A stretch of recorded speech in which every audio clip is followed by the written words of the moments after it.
Bihingna buthamani patimogo busaina thiasak alango sotani tajimurukha torbakha patimo bayu sumatol patmabil amsayo noknokni kisitere do bihingno lathabe bimamuma buthari khimka busai sujit das umor baji busaina thiasak alango sotani tajimurukha torbakha sangrong solo khwai hangkortai daira দরবার নব অবাহন সাকলাই মরুখা দরবার ফাং আজকে মাননীয় district session জজ DP Debbarma মহোদয় ওয়াইপিএস case number 4/2023 ST type 1 12/2023 এই মোকদ্দমায়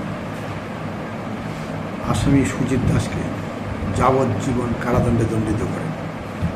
ঘটনায় প্রকাশ বিগত 25/3/2023 রাত্রিবেলা স্বামী স্ত্রীর মধ্যে একটা ঝামেলা হয় খাদ্য নিয়ে। এর পরবর্তী সময়ে রাত্রিবেলা স্বামী সুজিত দাস আসামি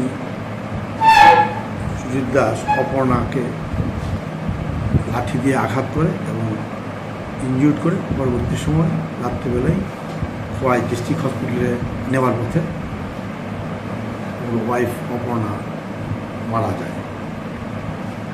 পরের দিন 26/3/2023 অপর্ণার বোন সীমা একটা খোয়াই থানাতে এফআইআর করে।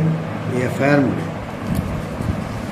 এই মোকদ্দমার যে আয়ো সুমিত্রা কপালি ওমেন পিএসে এফআইআর করে 18 জন সাক্ষীর সাক্ষ্য বাক্য গ্রহণ করা হয়।